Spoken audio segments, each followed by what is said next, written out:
Hello everyone. Welcome to For Nurses Preparation YouTube channel. I am Neeraj Kumar Kathal.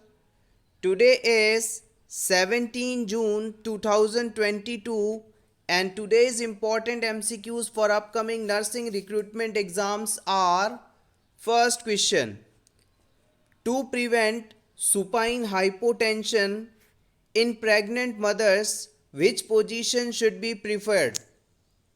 Pregnancy के दौरान होने वाले supine hypotension condition को रोकने के लिए कौन सी पोजीशन दी जाती है?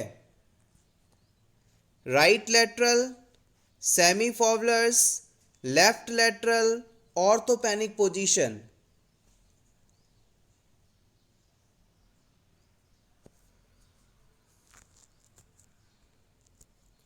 The right answer is option C, left lateral position. आइए जान लेते हैं सुपाइन हाइपोटेंशन कंडीशन क्या होती है। सुपाइन हाइपोटेंसिव सिंड्रोम, जिसे आप inferior vena cava compression syndrome के नाम से भी जानते हैं, it is caused when the gravid uterus compresses the inferior vena cava when a pregnant woman is in supine position, leading to decreased venous return centrally। जब कोई pregnant women supine position या right lateral position में लेटती है तो उस समय उसके gravid uterus के द्वारा इंफीरियर वेना कावा, जो बॉडी से डीऑक्सीजनेटेड ब्लड को लेकर हार्ट तक पहुंचाती है, इस इंफीरियर वेना कावा के ऊपर लगातार इस यूट्रस का दबाव पड़ता है, जिसकी वजह से ये इंफीरियर वेना कावा पिचक जाती है, दब जाती है और ब्लड का फ्लो इससे पूरी तरह से नहीं हो पाता। अगर ब्लड लोअर बॉडी से हार्ट तक पर्याप्त मात्रा में नहीं पहुंचेगा, लौटेगा, तो यही ब्लड वापस से ऑक्सीजनेटेड होकर कम मात्रा में आगे बॉडी को पहुंचाया जाएगा, जिससे कि बॉडी टिश्यूज़ में ऑक्सीजन और न्यूट्रिएंट्स की कमी होने लगेगी। इसीलिए कहा जाता है प्रेगनेंसी के दौरान राइट लेटरल पोजीशन और सुपाइन पोजीशन को अवॉइड करना चाहिए। सिर्फ और सिर्फ इस कंडीशन को ट्रीट करने के लिए हम प्रेगनेंसी के दौरान वुमेन को लेफ्ट लेटरल पोजीशन लेने के लिए कहते हैं, यानी कि बाईं करवट पर लेटने के लिए कहा जाता है। Next question, genu pectoral position also known as. Genu pectoral position को आप और किस नाम से जानते हैं? लिथोटॉमी, ट्रेंडलबर्ग, नी चेस्ट या Sims position?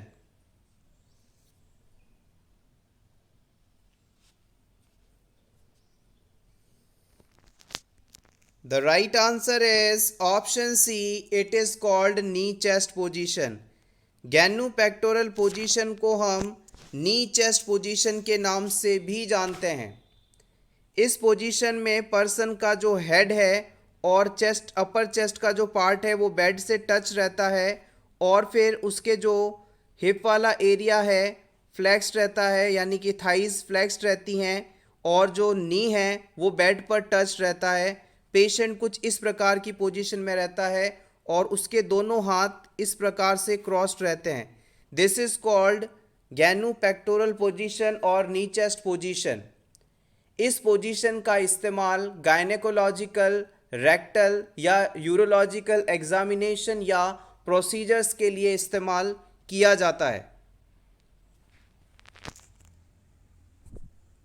Next question, the natural pacemaker of heart is.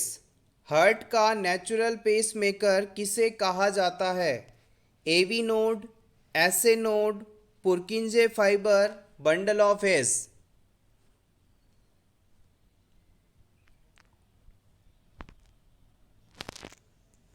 The right answer is option B, SA node. Human heart के राइट एट्रियम में सुपीरियर वेना कावा ओपनिंग के पास ऐसे node पाया जाता है और इसे ही हम हार्ट का नेचुरल पेसमेकर कहते हैं। पेसमेकर का मतलब है ऐसी स्ट्रक्चर जो कि पेस का निर्माण करती है, कॉन्ट्रैक्शन या इम्पल्सेस का निर्माण करती है। तो हम कह सकते हैं कि जो ऐसे नोड है, साइनोएट्रियल नोड है, वो कार्डियक मसल्स में पाए जाने वाली स्पेशल सेल से बनी एक स्ट्रक्चर है जो कि इम्पल्स या कॉन्ट्रैक्शन जनरेट करवाती है।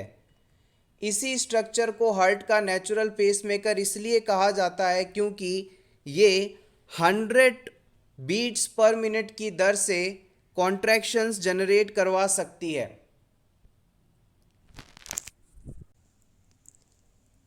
Next question, ovulation occurs.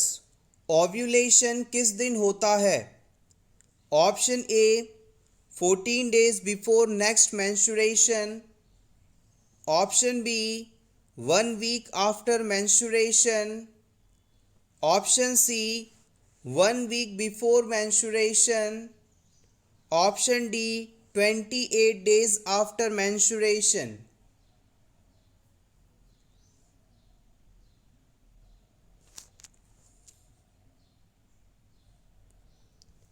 The right answer is option A 14 days before next menstruation। Ovulation का मतलब है मैच्योर ओवम का रिलीज होना और ये नेक्स्ट मेंस्ट्रुअल साइकिल के शुरू होने से जस्ट 14 डेज पहले होता है। अगर इस ओव्यूलेशन के पीरियड पर इंटरकोर्स किया जाए तो प्रेगनेंसी अचीव करने की संभावना मैक्सिमम होती है। अगर किसी वुमेन में मेंस्ट्रुअल साइकिल 35 डेज का है मान लीजिए, तो इसमें जो ओव्यूलेशन होगा वो यहाँ से 14 डेज पहले होगा, यानी कि 21 डेज पर ओव्यूलेशन होगा। लेकिन नॉर्मल मेंस्ट्रुअल साइकिल का जो ड्यूरेशन होता है 28 डेज का माना जाता है। तो इस वुमेन में जिसमें 28 डेज का मेंस्ट्रुअल साइकिल है उसमें नेक्स्ट पीरियड से 14 डे पहले यानी कि 14th डे पर ओव्यूलेशन होगा। तो याद रखिएगा, प्रीवियस एग्जाम में इस क्वेश्चन को पूछा भी गया है कि अगर किसी वुमेन में 35 डेज का मेंस्ट्रुअल साइकिल है तो इसमें ओव्यूलेशन किस दिन होगा। तो जितने दिन का मेंस्ट्रुअल साइकिल हो उसमें से 14 डेज को आप माइनस कर दीजिए, जो डेट आएगी, जो डे आएगा वही ओव्यूलेशन डे माना जाएगा। Next question, the snowstorm appearance of uterus in USG indicates the presence of. अगर किसी क्लाइंट की सोनोग्राफी में स्नोस्टॉर्म अपीयरेंस आती है तो इससे हम क्या समझते हैं या ये घटना हमें क्या बताती है? Option A ectopic pregnancy, option B fibroid pregnancy, option C hydramnios, option D vesicular mole.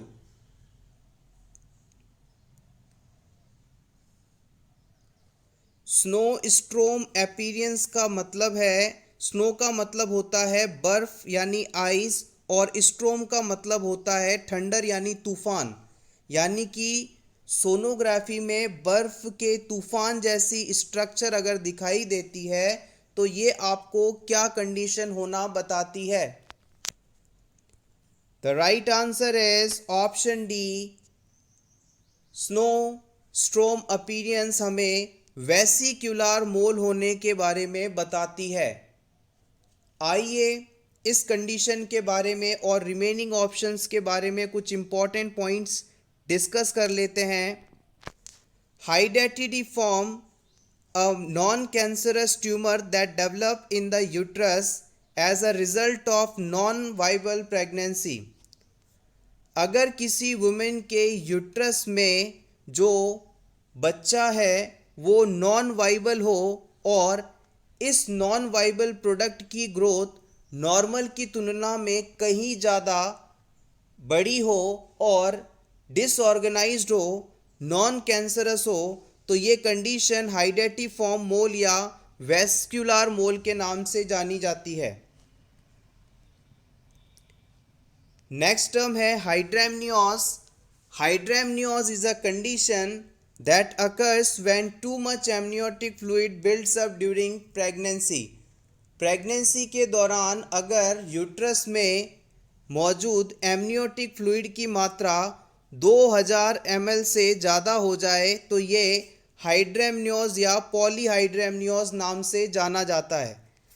Uterus में बच्चा इसी एमनियोटिक फ्लूइड के अंदर पाया जाता है। इस एमनियोटिक फ्लूइड की मात्रा टर्म प्रेगनेंसी पर अराउंड 1 लीटर के आसपास होनी चाहिए। एमनियोटिक फ्लूइड की मात्रा कम है या ज़्यादा है, इस चीज़ को मापने के लिए हम AFI का इस्तेमाल करते हैं, एमनियोटिक फ्लूइड इंडेक्स का इस्तेमाल करते हैं।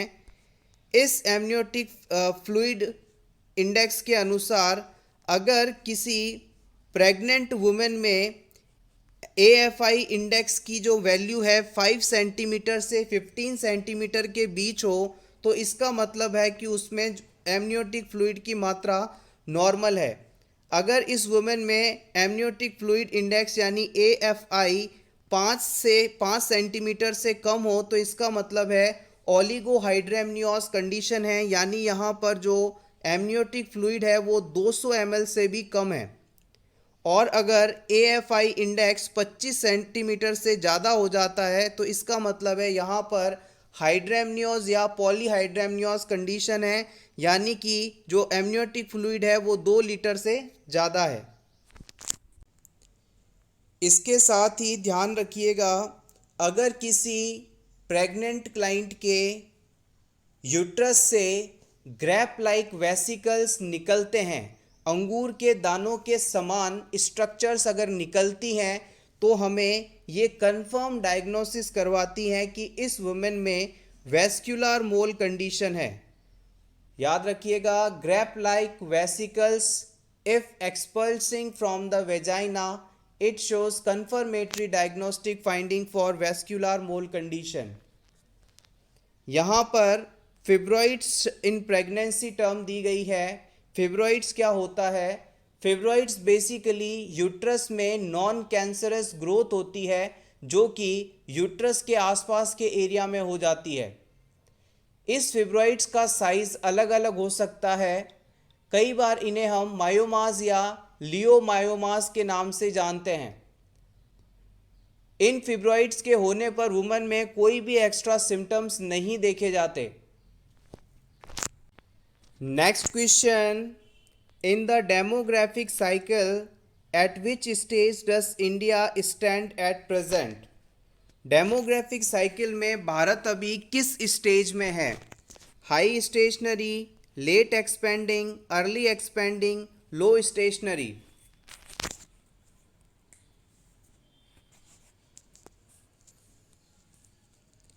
The right answer is option B, Bharat अभी डेमोग्राफिक साइकिल की लेट एक्सपेंडिंग स्टेज के अंदर है। आइए जान लेते हैं डेमोग्राफी क्या है।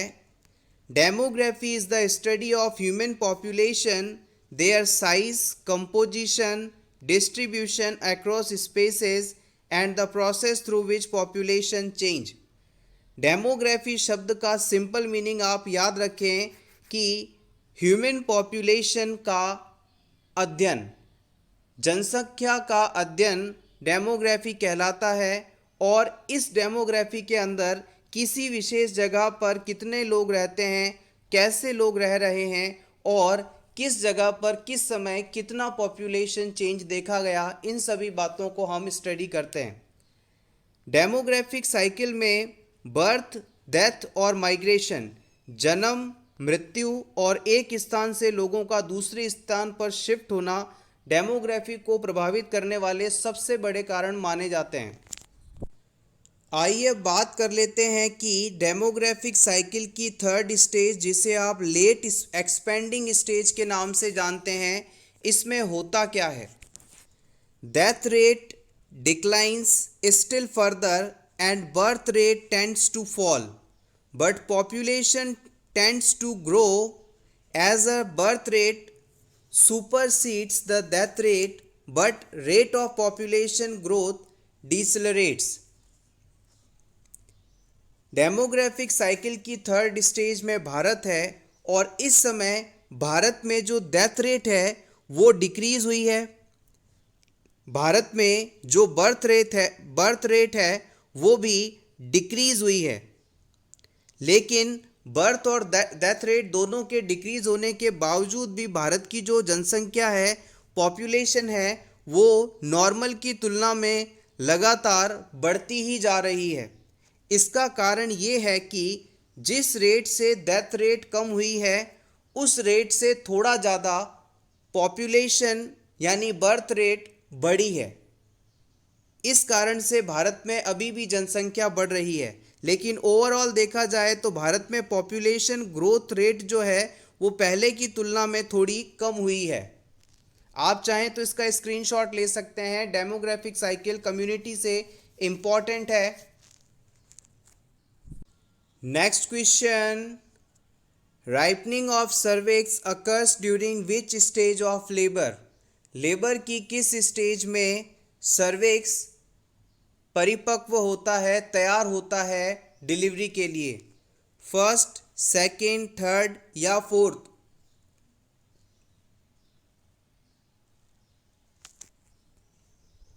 The right answer is option A, ripening of cervix occurs in first stage of labor. Option A correct. Next question, stages of grief was introduced by? grief की stages किसके द्वारा बताई गई थी? Eric Erikson, Abraham Maslow, Sigmund Freud, Elizabeth Kubler Ross?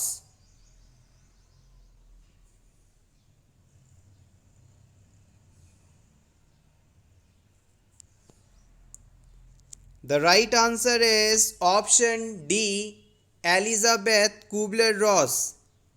1969 में psychiatrist Elizabeth Kubler Ross द्वारा grief की 5 stages दी गई, ग्रीफ मॉडल दिया गया, जिसमें डिनाइल, एंगर, बार्गेनिंग, डिप्रेशन और एक्सेप्टेंस इंक्लूडेड हैं, और इन्हें आप दाब द मिनेमोनिक से याद रख सकते हैं।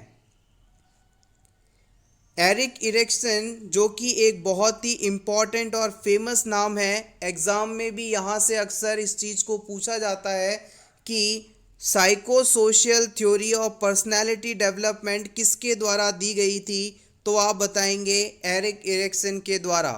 एरिक इरिक्सन ने psycho social theory of personality development दिया था। नेक्स्ट बात करें तो psychosexual theory of personality development ये सिगमंड फ्रेड द्वारा दी गई थी। नेक्स्ट बात करें तो नीड ऑफ हायरार्की को किसने दिया था, तो आप बताएंगे अब्राहम मास्लो ने। ये सभी पॉइंट्स प्रीवियस एग्जाम में पूछे गए हैं और अपकमिंग एग्जाम्स में पूछे जा सकते हैं। आप चाहें तो इसका स्क्रीनशॉट ले लें रिवीजन के लिए। Next question, while administering albumin to a client, a nurse need to give this drug. किसी क्लाइंट को यदि एल्ब्यूमिन एडमिनिस्टर किया जा रहा है तो इसे देते समय क्या सावधानी रखनी चाहिए? Option A, rapidly and restrict water intake, इसे हम तेज़ी से देंगे, एडमिनिस्टर करेंगे और वाटर इनटेक नहीं करने देंगे। ऑप्शन बी, इसे तेज़ी से एडमिनिस्टर किया जाएगा और वाटर इनटेक बढ़ा दिया जाएगा।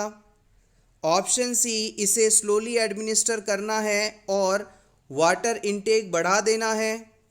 ऑप्शन डी, इसे स्लोली एडमिनिस्टर करते हुए वाटर इनटेक को रेस्ट्रिक्ट कर देना है, यानी पानी नहीं लेने देना है।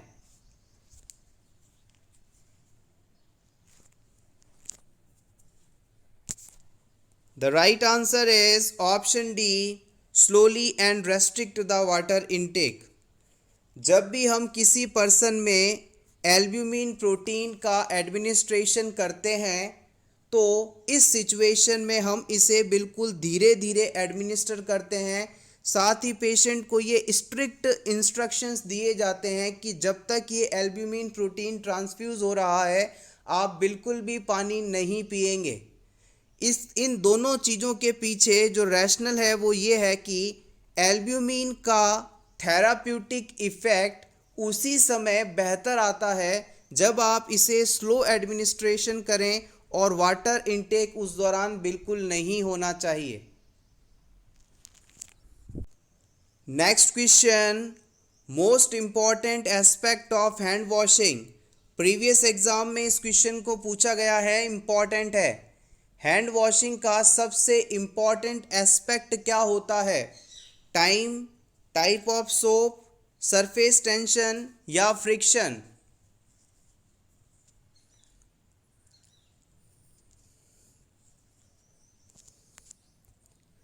The right answer is option D, it is friction. Friction का मतलब होता है घर्षण, यानी कि जब आप हैंड वॉशिंग करते हैं तो अपने हाथों को आपस में घर्षण करते हैं, फ्रिक्शन करते हैं, रब करते हैं, और rubbing of hand is most important aspect during hand washing procedure. Option D is correct here.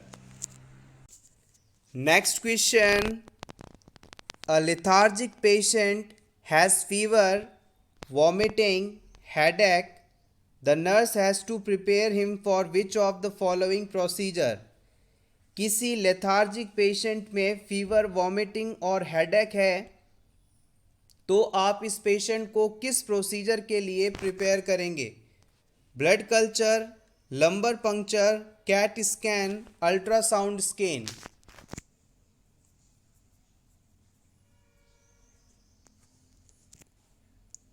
The right answer is option B, lumbar puncture. जब भी किसी पेशेंट में हेडेक, वॉमिटिंग, फीवर और लेथार्जीनेस होती है तो वहाँ पर मेनिंजाइटिस डिजीज़ होने की संभावना रहती है, और इस चीज़ को आइडेंटिफाई करने के लिए लंबर पंक्चर टेस्ट करवाया जाता है। लंबर पंक्चर टेस्ट को हम स्पाइनल टैप के नाम से भी जानते हैं।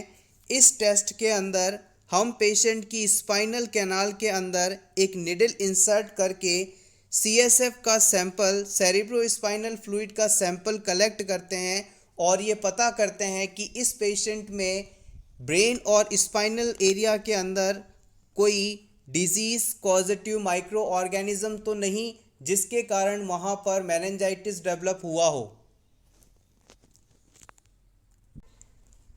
दो जनरल से वर्ड हैं, इन्हें डिस्कस कर लेते हैं। कई बार आपको कैट स्कैन और कई बार आपको सिटी स्कैन नाम देखने को मिले होंगे। दोनों में क्या फ़र्क है इसे जान लेते हैं। कैट स्कैन कह दीजिए या सिटी स्कैन कह दीजिए, दोनों ही एक ही टेस्ट का नाम है। पहले के समय में कैट स्कैन ज़्यादा प्रचलन में था और अब इसे सिटी स्कैन के नाम से ज़्यादा उपयोग किया जाता है। सिटी स्कैन की फुल फॉर्म आपसे पूछी जाए तो आप बताएंगे कंप्यूटेड टोमोग्राफी, जबकि कैट स्कैन का पूरा नाम कंप्यूटेड एक्सियल टोमोग्राफी या कंप्यूटराइज्ड एक्सियल टोमोग्राफिक स्कैन होता है। तो याद रखिएगा, कैट स्कैन पुराना नाम था सिटी स्कैन का। चाहे कैट स्कैन करवाना हो या सिटी स्कैन कराना हो, दोनों एक ही डायग्नोस्टिक एग्जामिनेशन के नाम हैं। Next question, the preferred site for intramuscular injection with Z track technique in an adult is. किसी अडल्ट में ज़ैट्रैक टेक्निक लगाने हेतु, ज़ैट्रैक टेक्निक से इंट्रामस्कुलर इंजेक्शन लगाने हेतु प्रिफर्ड साइट कौन सी है? Deltoid, vastus lateralis, ventrogluteal, any one of the above?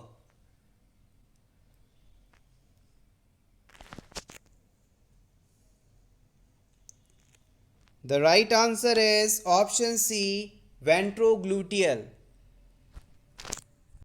Next question, which clinical indicator should the nurse expect to identify when assessing a client with fracture of neck of femur?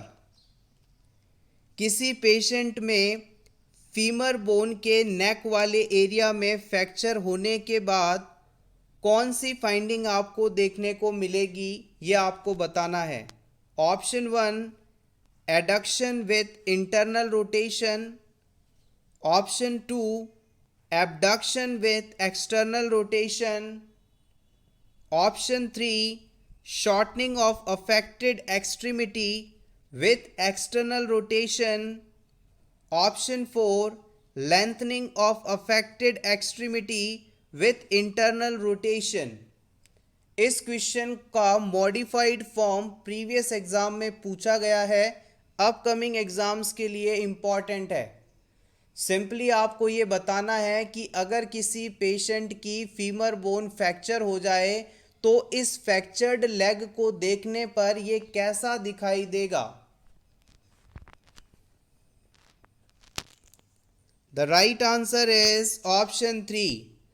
अगर किसी person का पैर जो कि injured है वो देखने में दूसरे पैर की तुलना में छोटा दिखाई दे और बाहर की तरफ मुड़ा हुआ हो, एक्सटर्नली रोटेट हो, तो ये देख के आप अंदाज़ा लगा सकते हैं कि इस पर्सन के फीमर बोन में फ्रैक्चर हो सकता है। As a result of contraction and pulling of muscles of two bone fragments there is a characteristic shortening of femur with external rotation of extremity. Femur bone fracture होने के बाद इस fractured extremity की जो skin है वो सिकुड़ जाती है, जिससे कि ये पैर दूसरे पैर की तुलना में देखने पर कुछ छोटा दिखाई देता है और एक्सटर्नली रोटेटेड रहता है, बाहर की तरफ घूमा हुआ रहता है। पेशेंट का जो पंजा है वो बाहर की तरफ मुड़ा हुआ रहता है। इस तरह से आप इसे आइडेंटिफाई कर सकते हैं, पैर छोटा होगा और बाहर की तरफ मुड़ा होगा। Next question, a client with fractured hip is placed in traction until surgery can be performed. What should the nurse explain is the purpose of traction? किसी पेशेंट का हिप फ्रैक्चर हो गया और उसे अब सर्जरी की जानी है। जब तक सर्जरी नहीं होती इस पेशेंट को हम ट्रैक्शन लगा कर रखते हैं। पेशेंट पूछता है कि सर मुझे ये ट्रैक्शन क्यों लगाया गया है, तो आप इसे क्या जवाब देंगे। Option 1 relieve muscle spasm and pain. हम इस पेशेंट से कहेंगे कि आप में मसल स्पाज्म और पेन ना हो इसलिए इसे लगाया गया है। या फिर ऑप्शन 2 कॉन्ट्रैक्चर्स ना डेवलप हो जाएं इसे रोकने के लिए ट्रैक्शन लगाया गया है। या फिर ऑप्शन 3 हम पेशेंट को बेड में टर्निंग और मूवमेंट नहीं करने देते रहना चाहते इसलिए लगाया है। या फिर ऑप्शन 4 हम इस पेशेंट के लिम्ब को एक्सटर्नली रोटेटेड रखना चाहते हैं इसलिए ये ट्रैक्शन लगाया है।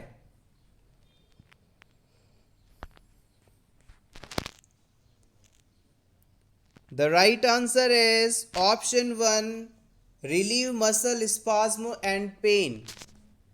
ट्रैक्शन लगाने का कारण इम्पॉर्टेंट है। ट्रैक्शन में be used in the treatment of fractured hip to align the bones, reduction of fracture.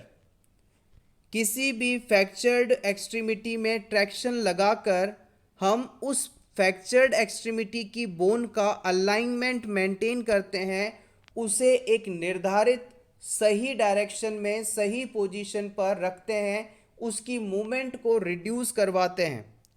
अगर आप इन पेशेंट्स में ट्रैक्शन नहीं लगाएंगे तो इनमें स्पाज्म डेवलप होगा और स्पाज्म के कारण जो टूटी हुई बोन है वो अपनी लोकेशन से दूसरी तरफ शिफ्ट होने लगेगी और इस शिफ्टिंग के कारण पेशेंट को बहुत ही ज़्यादा पेन होगा। तो हम सिंपली कहें तो पेशेंट में स्पाज्म और पेन को कम करने के लिए ट्रैक्शन का इस्तेमाल किया जाता है। आप चाहें तो इसका स्क्रीनशॉट ले सकते हैं आपके रिवीजन के लिए। Next question, steroid hormones are mainly synthesised from. Steroid hormones का निर्माण किससे होता है? Cholesterol, protein, carbohydrate, minerals.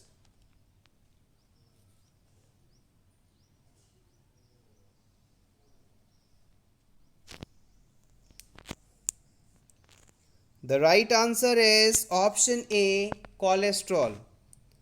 याद रखिएगा, कोलेस्ट्रॉल के द्वारा ही हमारी सेल की मेम्ब्रेन का निर्माण होता है। साथ ही साथ स्टीरॉयड हार्मोन्स के लिए कोलेस्ट्रॉल बहुत ही ज़रूरी है, बिना इसके इनका फॉर्मेशन नहीं हो सकता। अगर आपसे पूछ लिया जाए किसी हेल्दी पर्सन के लिए नॉर्मल कोलेस्ट्रॉल लेवल कितना होना चाहिए, तो आप कहेंगे अप टू 200 mg पर DL, यानी कि 200 mg पर DL तक अगर कोलेस्ट्रॉल है तो ये नॉर्मल है। इससे ज़्यादा कोलेस्ट्रॉल का होना हार्ट डिजीजेस को बताता है। Next important question from important condition anorexia nervosa. A teen hospitalized with anorexia nervosa is now permitted to leave her room and eat in dining room. Which of the following nursing intervention be included in patient's plan of care? किसी anorexia nervosa के patient को उसके room से निकलकर dining room में जाकर खाना खाने के लिए अलाउ कर दिया गया है। इस परमिशन के बाद कौन सा इम्पॉर्टेंट नर्सिंग इंटरवेंशन हमें परफॉर्म करना चाहिए? आपके ऑप्शंस हैं। Option A, weighing the patient after she Yeats. Patient जैसे ही अपना खाना खा ले कंप्लीटली तो उसका वेट हमें चेक करना होगा। Option B, having a staff member remain with her for 1 hour after she eats. जैसे ही ये पेशेंट अपना खाना खा ले, इसके साथ एक स्टाफ मेंबर 1 घंटे तक इसके साथ रहेगा खाना खाने के बाद। Option C, placing high protein food in centre of patients plate. Patient जिस थाली में खाना खाएगा उस थाली के सेंटर में हाई प्रोटीन फूड रखने चाहिए। Option D, providing the patient with child size utensils. In patients को, बच्चों को जिन बर्तनों में खाना दिया जाता है, छोटे बच्चे जिस साइज़ के बर्तनों में खाना खाते हैं उस साइज़ के बर्तन में खाना देना है, यूटेंसिल्स में फूड देना है।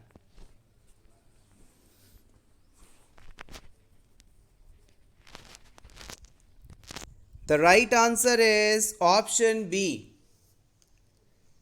एनोरेक्सिया नर्वोसा वह डिजीज़ है जो कि एडोलेसेंट फीमेल्स में सबसे ज़्यादा होती हैं।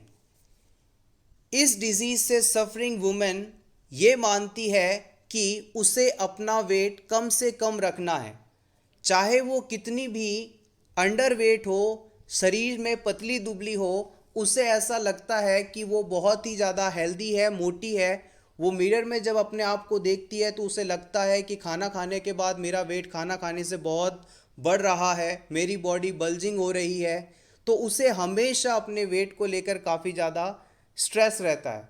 इस स्ट्रेस को हटाने के लिए वो खाना कम से कम खाती है या खाती ही नहीं है। अगर वो किसी दिन खाना खा भी ले कुछ ज़्यादा तो वो तुरंत उसे वॉमिटिंग करके निकाल देती है। तो इस चीज़ को प्रिवेंट करने के लिए हम इस पेशेंट को खाना खिलाने के बाद इसके साथ कोई ना कोई स्टाफ मेंबर को 1 घंटे तक रखेंगे, जो इस बात को नज़र रखेगा कि खाए गए खाने को कहीं वो सेल्फ इंड्यूस वॉमिटिंग के द्वारा कहीं निकाल तो नहीं रही है, यानी खुद से वॉमिटिंग करवा कर इस खाए हुए खाने को स्टमक से बाहर तो नहीं निकाल रही है। Option B is correct here. Next question, Excessive exercise without rest result in accumulation of carbon dioxide and lactic acid, and this causes fatigue in muscle. Therefore nurse advise patient to, अगर कोई person बिना आराम किए बिना rest लिए लगातार excessive exercise कर रहा है, बहुत ज़्यादा कसरत कर रहा है, तो इस पेशेंट के मसल्स में कार्बन डाइऑक्साइड की मात्रा बढ़ने लगेगी, लैक्टिक एसिड बनने लगेगा और इसके कारण पर्सन को थकान महसूस होगी। इस सिचुएशन में एज अ नर्स आप इस पेशेंट को क्या एडवाइस देना चाहेंगे? सिट एंड टेक रेस्ट, बैठें और आराम करें। Breathe in between exercise, exercise के बीच में सांस लगातार लेते रहें। सिट एंड ब्रीथ, आराम से बैठें और सांस लें। Option D, breathe deeply after exercise, exercise के बाद गहरी गहरी सांसें लें।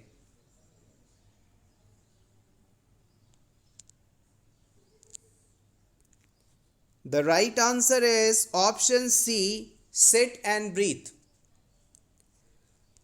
जब कोई पर्सन बिना रेस्ट लिए लगातार कोई फिजिकल एक्टिविटी करता है तो इससे उस पर्सन की बॉडी में कार्बन डाइऑक्साइड की मात्रा बढ़ने लगती है, ऑक्सीजन की मात्रा घटने लगती है और ऑक्सीजन की पर्याप्त मात्रा ना होने के कारण बॉडी में लैक्टिक एसिड बनता है।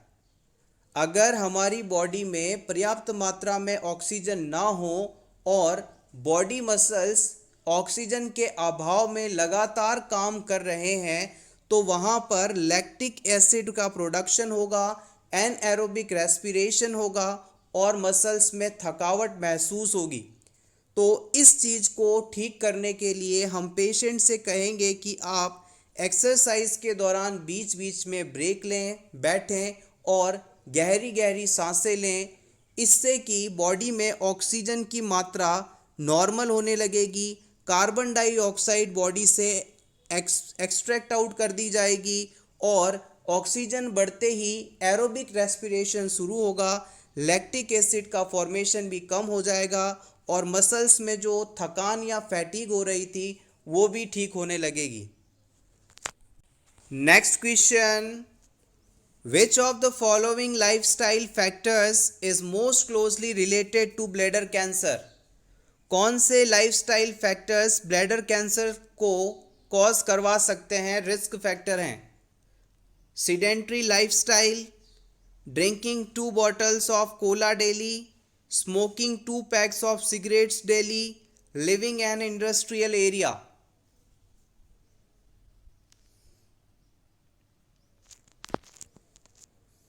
The right answer is option C. अगर कोई क्लाइंट दिन में 2 पैकेट सिगरेट स्मोक करता है तो उसमें ब्लैडर कैंसर होने की संभावना काफ़ी बढ़ जाती है। आइए ब्लैडर कैंसर के लिए रिस्क फैक्टर्स कौन कौन से होते हैं उन्हें जान लेते हैं।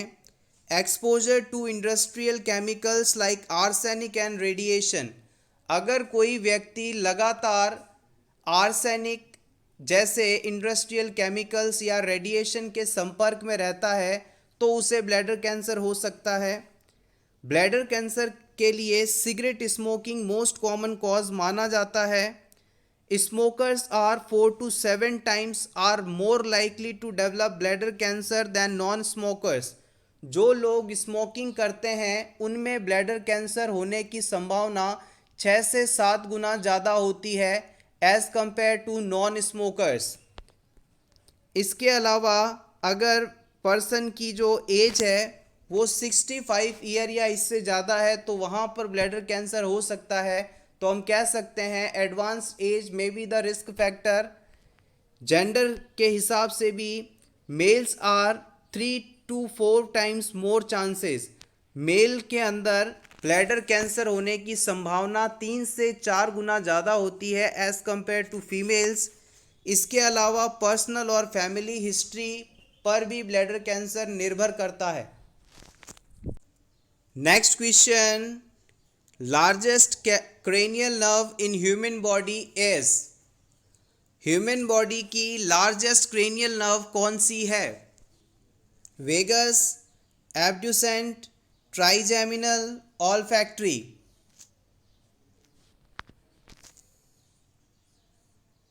Option C is correct here. Trigeminal is a largest cranial nerve. यहाँ पर 4 इंपॉर्टेंट चीज़ें हैं जो कि एग्ज़ाम पॉइंट ऑफ व्यू से इम्पॉर्टेंट हैं। सबसे पहला, लॉन्गेस्ट क्रेनियल नर्व, सबसे लंबी क्रेनियल नर्व है वेगस। लार्जेस्ट क्रेनियल नर्व है ट्राइजेमिनल। स्मॉलेस्ट नर्व है ऑल्फैक्टरी और थिनेस्ट नर्व है ट्रॉक्लियर। आप चाहें तो इसका स्क्रीनशॉट ले सकते हैं आपके रिवीजन के लिए। Basic but important. Thank you so much everyone for watching this complete video. अगर आपको आज की ये क्लास अच्छी लगी हो तो प्लीज़ वीडियो को लाइक कर दीजिएगा और इसी तरह के और क्वेश्चंस देखने के लिए for nurses preparation YouTube channel को ज़रूर सब्सक्राइब करें। इस चैनल पर मंडे टू सैटरडे रात 8:30 बजे इसी प्रकार से MCQs की क्लास अवेलेबल रहती है। Thank you.